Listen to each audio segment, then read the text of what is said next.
This is the fifth part of the top 100 NBA players of all time list. In this video, I will be covering numbers 59 to 50.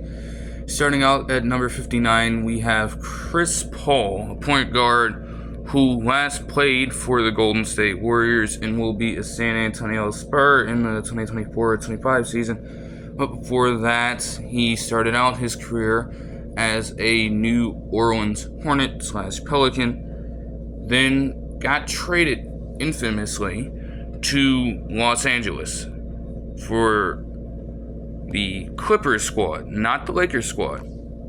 Afterwards, he spent some time in Houston alongside James Harden, then in OKC alongside Shai Gilgeous-Alexander for a season, before moving on to the Phoenix Suns with Devin Booker and Kevin Durant. Now, this may come as a surprise to some people that he ends up this high.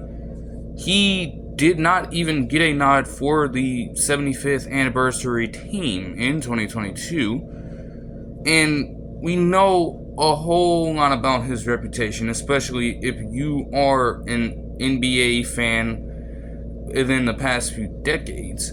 You recognize how great he has been in the regular season. I mean, he has had 7 different seasons with at least 14 points per game and 10 assists per game. He's led the league in assists 5 times, led the league in steals 6 times, and has made countless all-defensive teams while being a 12-time All-Star and an 11-time member of All-NBA teams.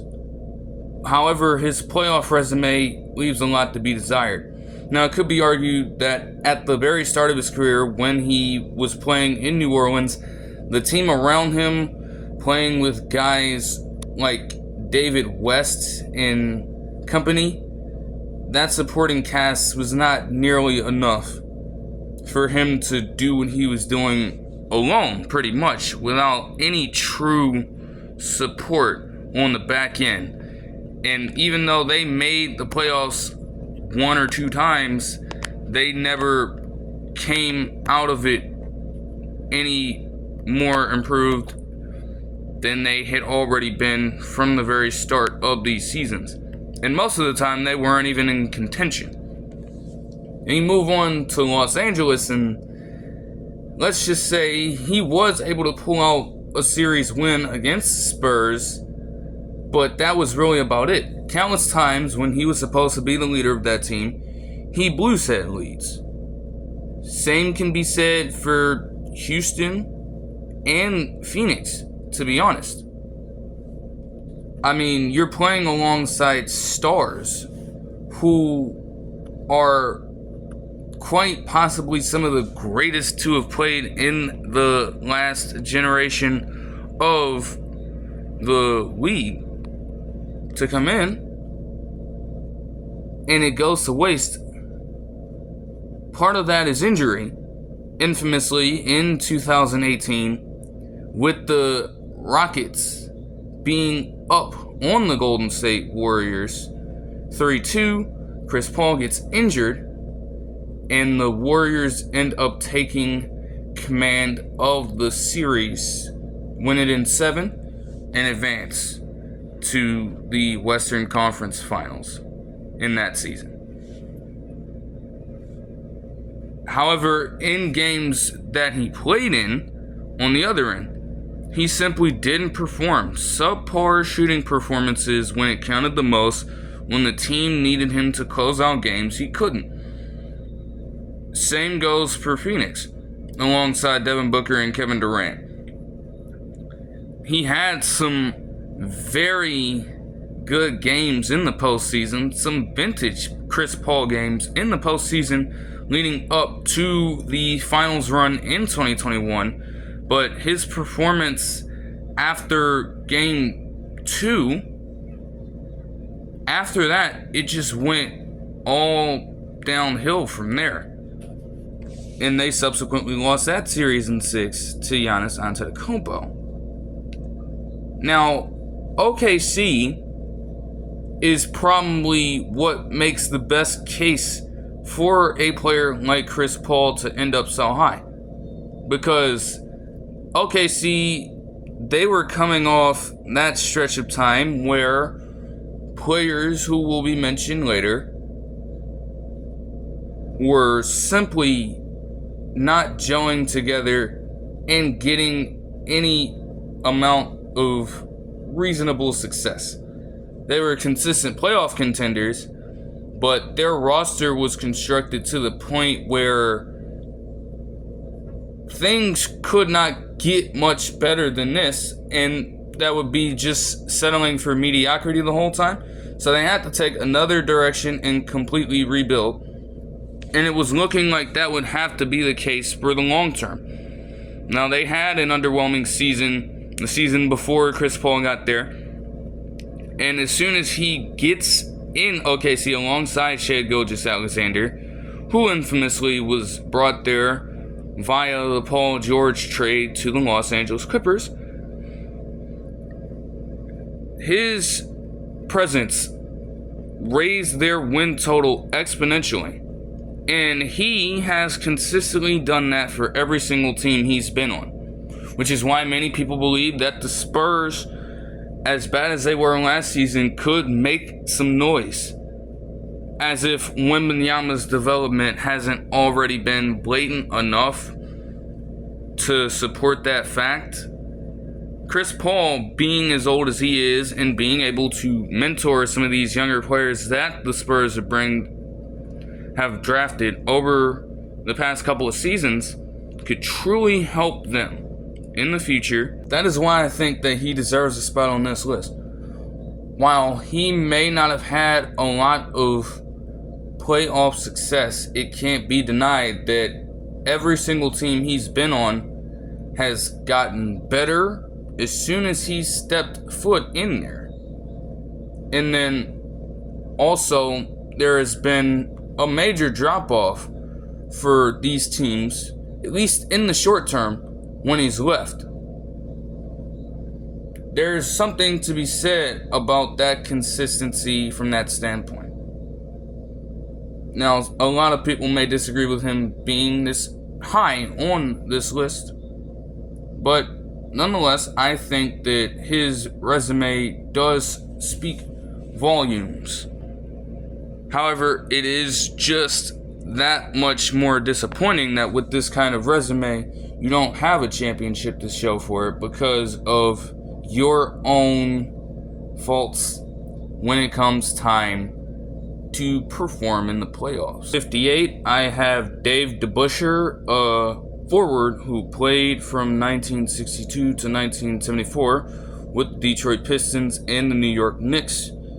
He averaged 16.1 points per game with 11 rebounds per game and 2.9 assists per game on 43.2% shooting from the field.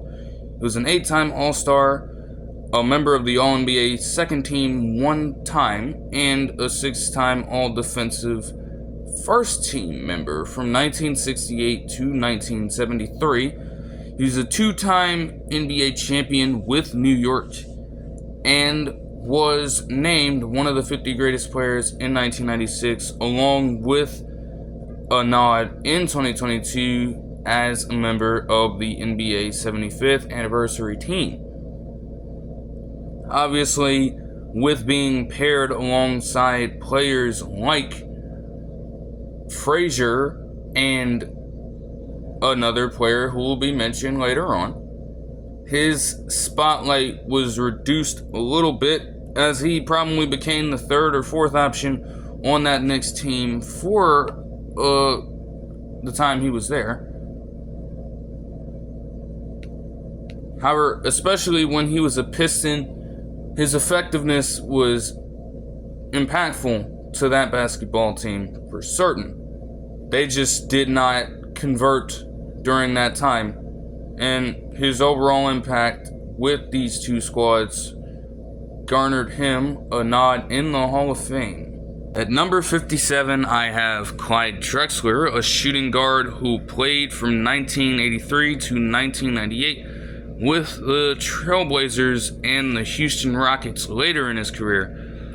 a 10-time All-Star, a 5-time member of the All-NBA teams, and an NBA champion in 1995 with the Houston Rockets. However, his career is one that can be best described as just a consistent overshadowing of his capabilities. Because granted, in the earliest seasons that he played, he was certainly one of the top shooting guards to have played the game at the time.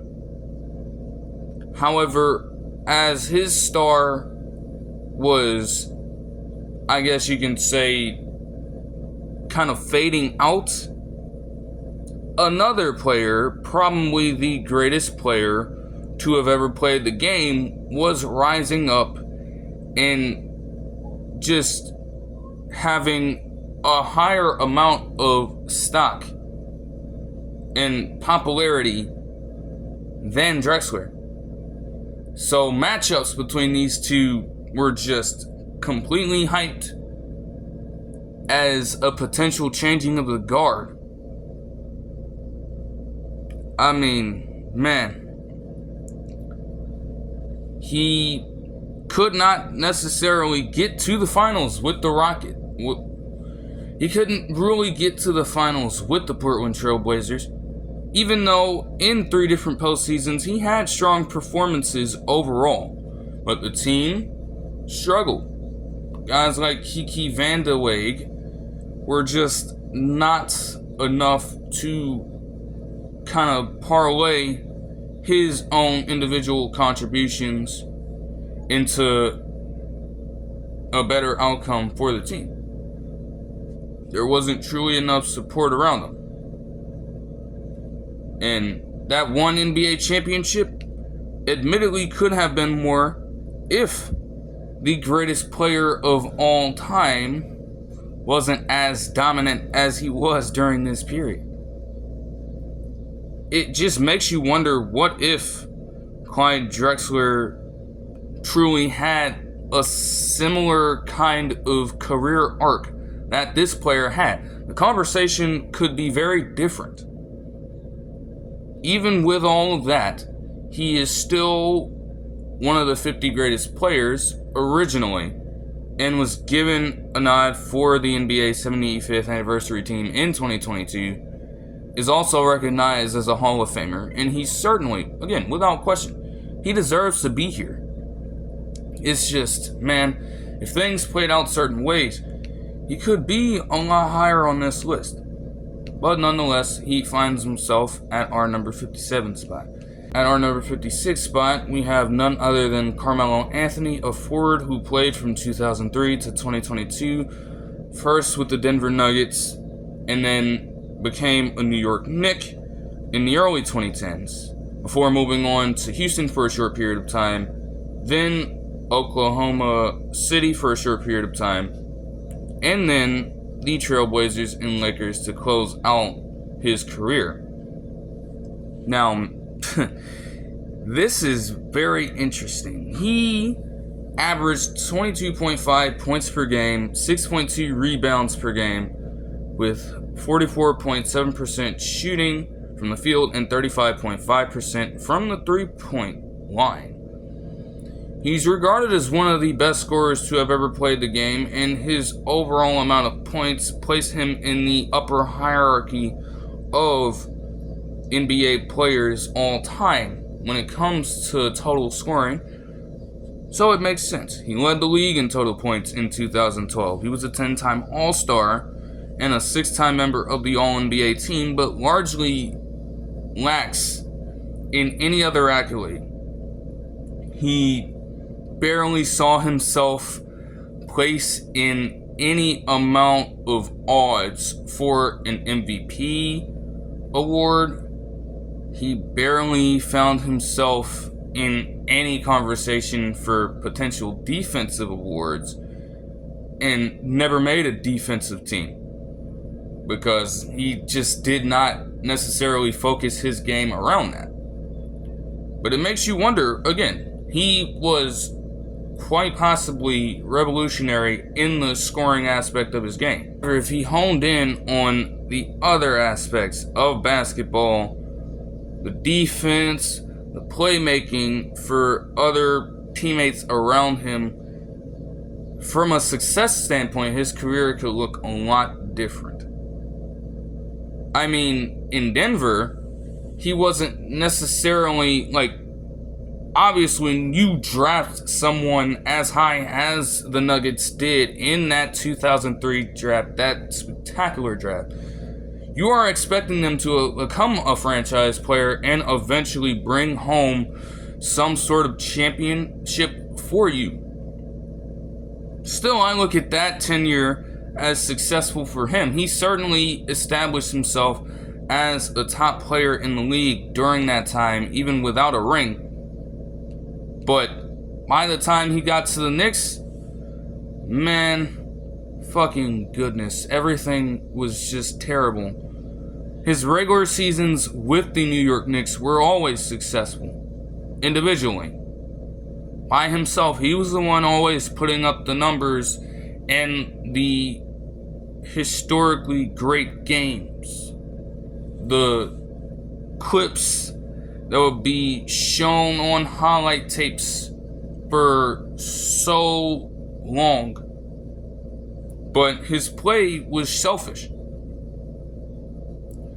The team around him also was not the greatest. But in that spot, you are supposed to try your best to make your teammates better, and that seemed to rarely happen. At the very end of that tenure, the Knicks made at least one playoff run, but they were consistently bottom feeders at the Eastern Conference, and they gave Carmelo Anthony one of the larger contract extensions in the league at the time. So they were not only positioned to be one of the worst teams in the league for quite some time, but they were actively paying one of their guys like a top player in the league. And maybe he was during that period, but they simply could not afford it. And his fit was also questionable because he was the main guy, but his whole mindset was to just score and score and score at will. And teams would find ways to counter that consistently, and no one else would step up. So maybe you have to ask yourself if he trusted his teammates enough. But if you have to get to that point where you're asking if a player trusts their teammates enough, at that point, something has to change. And it did eventually. Because afterwards, he would become a journeyman. He would not easily accept this status because every other team that he went with, for the most part, he would be unwilling to come off the bench and take a lesser role. His pride during this time got to him so much that he was out of the league, looking for a job and begging for teams to pick him up. He missed most of that 2018 season because no one wanted to deal with what he was doing. He, as he was getting older, was not as effective anymore to where he could just get the ball in his hands all the time, every single possession, and expect a good outcome to come from him and be generated by him. It just wouldn't happen anymore. The league, with different champions at this point, outside of a couple outliers in there, the priority was team basketball, and Carmelo Anthony didn't fit that from a locker room standpoint and from an on-court standpoint. And so nobody wanted him, but the Thunder picked him up eventually for their playoff run that ended prematurely. Let's call it what it is. And then in 2019, he was picked up by Portland spent a couple seasons in there, and he played some solid minutes off the bench as a pseudo six-man for that squad, then was picked up by the Lakers to cap off his career. And it looked weird. He was just clinging on to dear life, but he did, again, create a lot of scoring milestones with his extended stay in the NBA. By, no true accomplishments. No championship ring. No true win in a Western Conference Final Series. Any Conference Final Series for that matter. Doesn't matter, because he never made an appearance. All that to say that Carmelo Anthony will still be heralded as one of the best to ever do it by so many, regardless of his lack of championship wins. And this is kind of the theme of these last few names that I have read off. It's not that these people won't be remembered for all of what they were able to do in the league. Carmelo Anthony was drafted as high as he was with the potential to become a superstar in the league. And he dominated at the highest level of basketball for quite some time.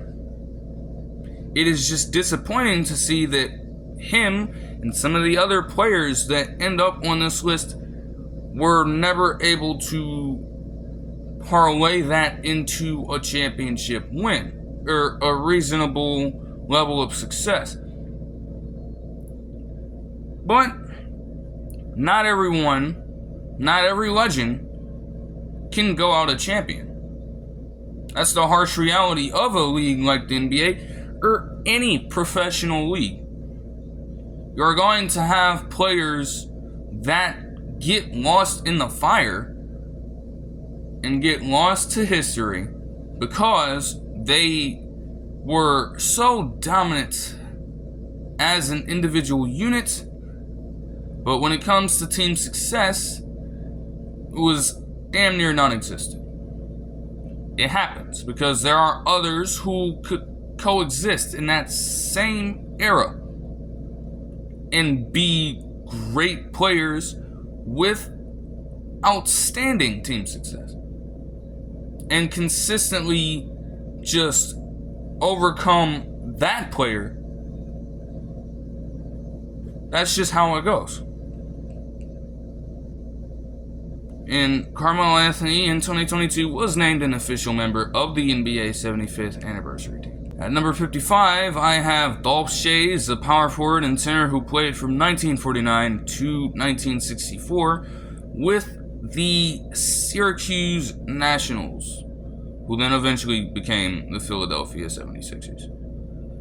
He averaged 18.5 points per game, 12.1 rebounds per game, 3.1 assists per game, on 38% shooting from the field. Yes, that is extremely inefficient. We have to account for the year in which he played, where teams consistently just dribbled out the shot clock, and there were not really a lot of established rules in terms of where to shoot and how to shoot, really. Players just did anything they fucking wanted to. And it led to some pretty wacky stat lines and outcomes during that time.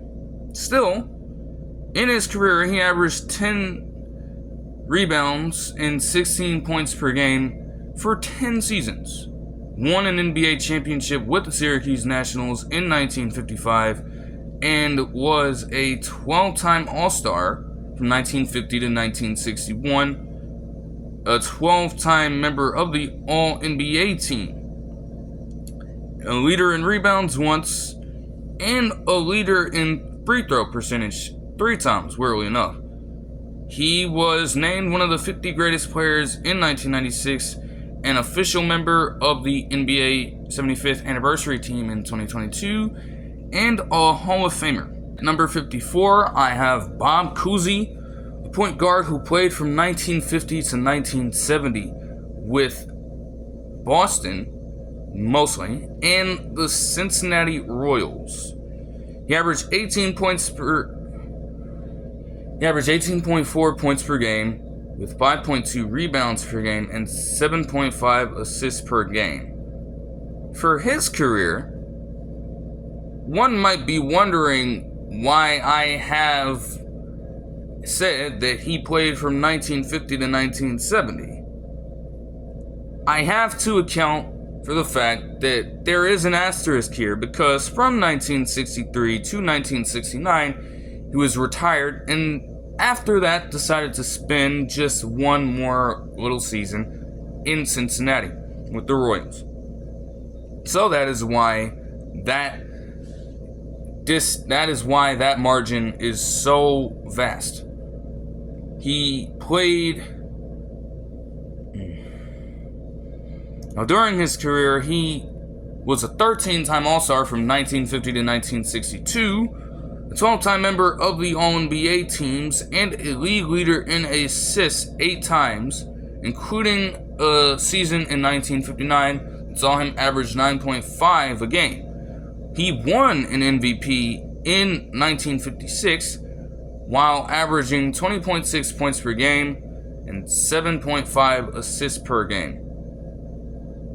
He won 6 NBA championships with the Boston Celtics from 1957 to 1963 over the course of those years.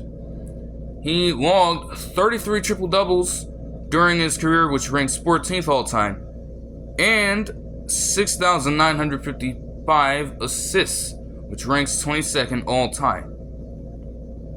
As quite literally the number one for that Celtics team that allowed everyone else to impact the game in their own way. A traditional point guard, the traditional point guard, quite frankly, to get guys who will be named later on this list, and guys like Sam Jones, who I named earlier, to their spots to work in the ways they wanted to operate in order to score in their own way, facilitate in their own way, and just continue to win. Defensively, we're not going to get into that. But he will go on to be named one of the 50 greatest players, a member of the NBA 75th anniversary team, a Hall of Famer. Also, in recent news, he will be honored with the championship ring during the early parts of the Celtics season, since they won the championship. And he voiced his opinion, stating that he wanted to see one before he would pass on. The Celtics won, and they have made a move to invite him to the ceremony and grant him a championship ring, an honorary championship ring. That's pretty cool. Number 53, I have Hal Greer, a shooting guard and point guard who played from 1958 to 1973, also with the Syracuse Nationals, and teamed up alongside the aforementioned Dolph Schayes. During his career, he averaged 19.2 points per game, 5 rebounds per game, and 4 assists per game on 45.2% shooting from the field. He was a 10-time All-Star from 1960 to 1969, and a 7-time member of the All-NBA teams.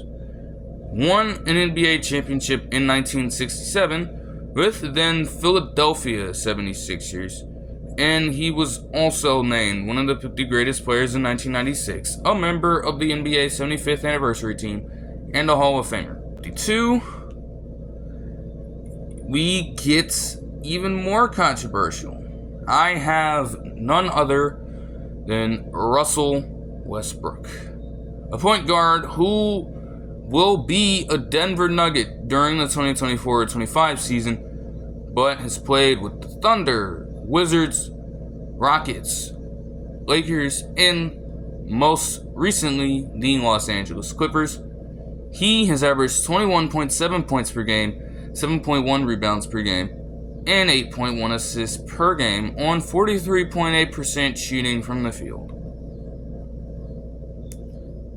We know about his accomplishments individually, and yes, in 2016, he averaged a 30-point triple-double. He has the most in NBA history with 199, and potentially counting if he continues to put up more in Denver.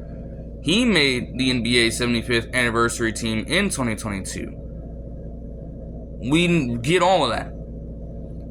However, as he gets older and starts to sign veteran minimum contracts with some of these teams, like he did with the Clippers after moving on from the Los Angeles Lakers, over the course of the offseason, he was literally bought out by the Utah Jazz when they traded for him.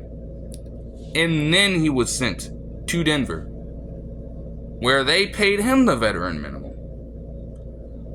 We are starting to see all of the cracks in his game at this point.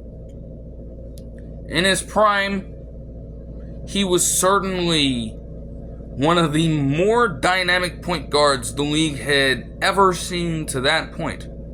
But the issues were still prevalent. His lack of a jumper was always an issue.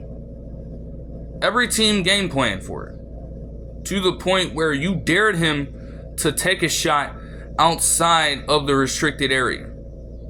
You could live with it because you knew that it wasn't consistent enough to strike fear in your heart as a defender.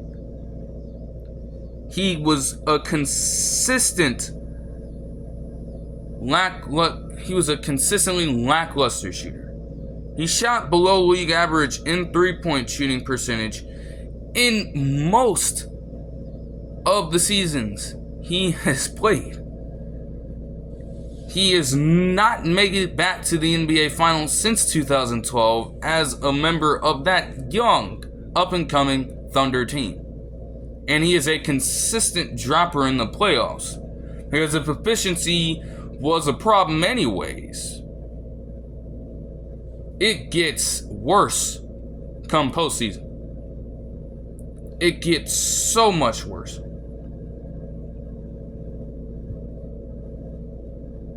There are also people who have stated to this point that a player like Russell Westbrook has ruined the triple-double, which is a weird statement. One can make that argument because it seems like most of the recent times he has put up triple-doubles, his teams have not won. But in reality, whenever he has put one up, with most of these teams, he's been around 500. And we've seen a few of his games end up being pivotal. He just so happened to get a triple-double in those. Think about the end of the 2016 season, when he puts up that triple-double against the Denver Nuggets and also hits the game winner to send OKC to the playoffs. If he doesn't make that shot, they probably don't get in. And if he does not hustle for rebounds and pick up assists to help his teammates produce alongside him as much as possible in that game, they probably don't stand a chance in terms of advancing to more life for their season. The question now is, how does he truly fit with any team? Because if he's leading your bench unit, you have no choice but to have him be your point guard and have him be the dominant ball handler. In Oklahoma City is where he truly fit. Alongside James Harden in Houston, horrible fit. Bradley Beal in Washington, horrible fit. And don't get us started on LeBron and Anthony Davis in Los Angeles. No spacing at all. LeBron could be a playmaker, but we know that he's going to go for scoring during this specific period of time. And you can't rely on AD to do that either. Like, none of those three had a consistent enough three-point shot at the time, making their lineups clunky. Because you're consistently accounting for them in the paint and leaving the perimeter wide open. You could live with a couple players making shots here and there. None of those three were going to scare you. You could allow them to shoot as much as they wanted. And during this stretch of time where this pseudo big three played together, the Lakers were consistently the worst or one of the worst three-point shooting teams in the league, according to percentage. Now he'll be leading the bench unit for Denver, and we'll have to question their spacing. Because Christian Braun, as pivotal as he could be in time, if he continues to develop, he doesn't have a reliable three-point shot either, and he will probably be your shooting guard. Peyton Watson could be your forward, and he does not have a reliable enough three-point shot. He looks like a dynamic athlete, but he can't shoot. And the Nuggets are going to have to find a way to get some spacing on their bench, especially after losing a guy like Kentavious Caldwell-Pope. So again, in his case, he is still a great player. There's no doubt about that. But when it mattered the most, we needed to see more production from this man, simply put.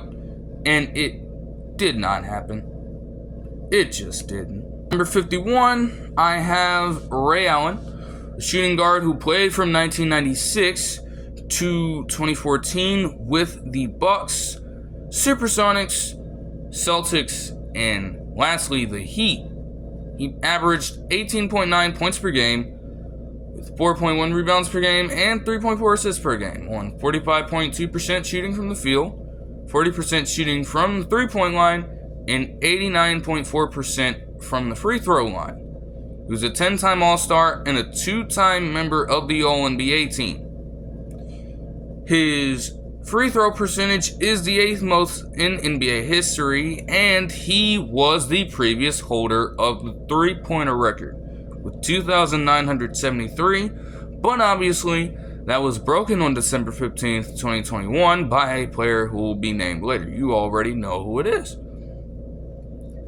He was a 2-time NBA champion in 2008 with the Celtics and in 2013 with the Miami Heat.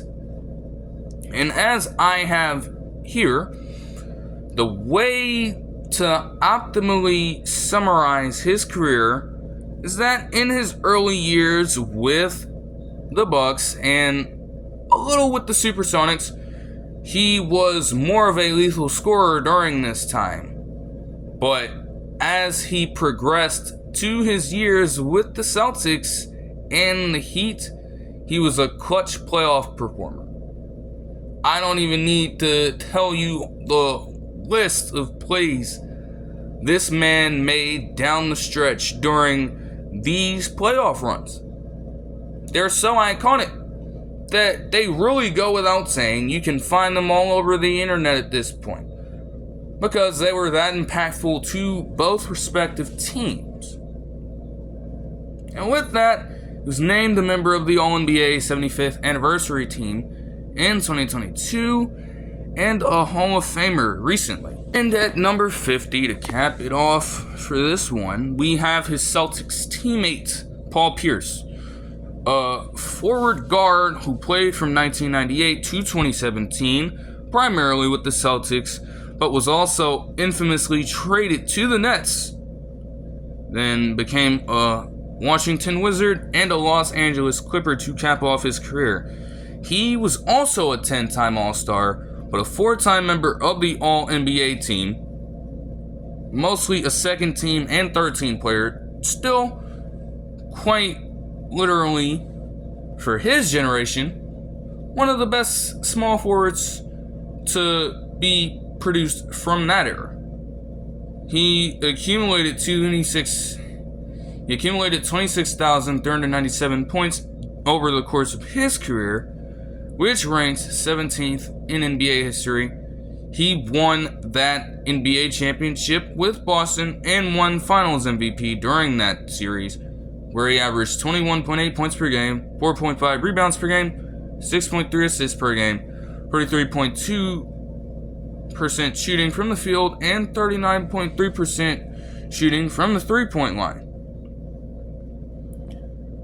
To be frank, given the incident that happened earlier in his career, where he was stabbed multiple times in his abdomen, his career probably should not have lasted as long as it did. It may not have ever been able to take off if that incident went even further left.